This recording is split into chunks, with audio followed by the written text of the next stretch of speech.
bientôt terminer, finalement, on va presque y arriver. Alors, les téléphones, c'est un des domaines les plus enquiquinants en ce moment, parce qu'il n'y a pas beaucoup d'innovation. Il y a eu, l'année dernière, beaucoup d'innovations dans les doubles capteurs pour améliorer la qualité des photos. Le zoom, les basses lumières, il y en a dans l'iPhone, il y en a dans les HTC, dans les Samsung, dans les Huawei. Et alors, cette année, au CES, il y a eu 2 annonces intéressantes. Il y a eu, en fait, une seule boîte qui a été vraiment, qui s'est distinguée des autres, qui est Asus. Pourtant, Asus, ce n'est pas du tout un leader dans les téléphones. Ils en ont, mais enfin, ce n'est pas le top 4, quoi.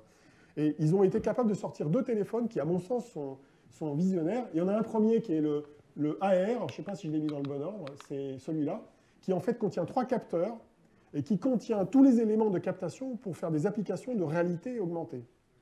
Et notamment en s'appuyant sur les technos de Google, ça s'appelle Tango et Daydream, soit pour alimenter des casques, soit pour cartographier ce qui est autour de vous, avec des logiciels, avec les capteurs 3D qui sont intégrés dans le téléphone. Donc, c'est sur de nouveaux usages, on est libre de ne pas y croire, ce qui est mon cas d'ailleurs, mais c'est intéressant quand même comme approche de démocratiser, par le biais du téléphone, les technologies de captation d'environnement, en plus des capteurs vidéo traditionnels.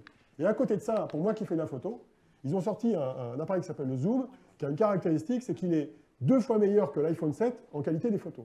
Pourquoi? Ils ont choisi de faire un capteur qui a des gros pixels, 1,4 microns, et en même temps avec une optique qui ouvre à 1,7. Alors pour ceux qui font de la photo, ouvrir à 1,7 sur un téléphone, c'est pas mal, quoi. Donc 1,7 plus de grands capteurs, ça fait des photos de meilleure qualité qu'avec l'iPhone 7 ou les téléphones du moment. Et ils vont probablement être suivis. Mais si vous voulez savoir ce qu'il y aura dans les téléphones 2017, c'est pas compliqué. Vous allez chez Qualcomm. Qualcomm, c'est le leader mondial des processeurs pour mobile du monde Android. Et ils ont annoncé pendant le salon le 835. Alors c'est un chiffre, vous pouvez retenir. Le problème, c'est que l'année prochaine, ce sera un autre chiffre. C'est tous les ans un genre de chiffre. Et bon, il y a plein de trucs dedans. Je dois avoir la liste juste après, si ça veut bien fonctionner.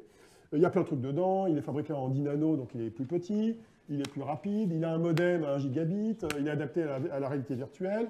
Il supporte des capteurs photo 30 mégapixels, ce qui ne sert à rien, mais vous aurez des appareils photo de 30 mégapixels dans les téléphones.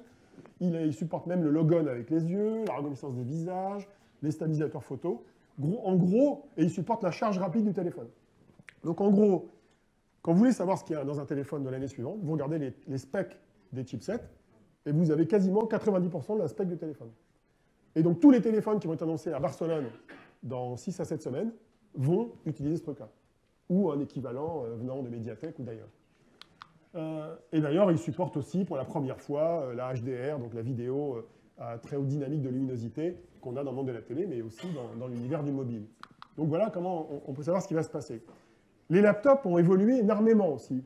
Cette année, pour la première fois, quand je dis cette année, c'est 2016, pour la première fois, on commence à avoir des 2 en 1 corrects. Moi, personnellement, je peux vous dire que j'ai abandonné mon iPad. Ça dit toujours, il est posé quelque part dans mon bureau, mais je n'utilise plus. Pourquoi? Parce qu'à sa place, j'utilise ça, par exemple, quand je me balade dans le métro à Paris. C'est une tablette, ça vaut 350 €, c'est du Asus. Vous en avez chez Acer, chez HP, chez plein d'autres. Et avec ça, vous avez une tablette comme ça, vous pouvez lire des bouquins, faire votre mail, vos réseaux sociaux, si vous êtes connecté, si vous avez du Wi-Fi ou du Bluetooth ou autre chose.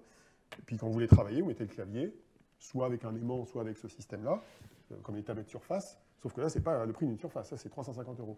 Donc ce genre de produit devient très abordable. Ça, celui que j'ai mis ici, qui est aussi tactile, qui se convertit en tournant l'écran, c'est 1 000 €. Ça tourne sur un Core i5 Kaby Lake, qui est la dernière génération d'Intel. 1 000 €, c'est pas très cher. Il y a tout ce qu'il faut dedans. Il y a même le lecteur d'empreintes digitales pour se loguer. C'est pas mal foutu. Et c'est avec ça que je tourne là en ce moment. J'ai pas les mêmes problèmes que l'année dernière avec mon petit netbook qui était très ancien. Donc ça évolue pas mal.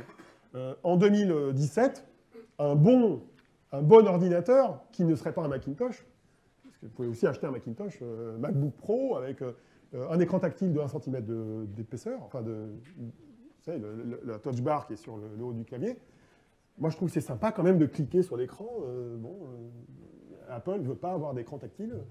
Et donc, il y a tout ça dans un PC 2017. Donc, voilà. Alors, il y a une technologie que j'adore. Ça, c'est un truc de geek. Mais je vais vous montrer quand même, parce que j'en ai dans mon sac. C'est les disques durs, enfin, dits SSD.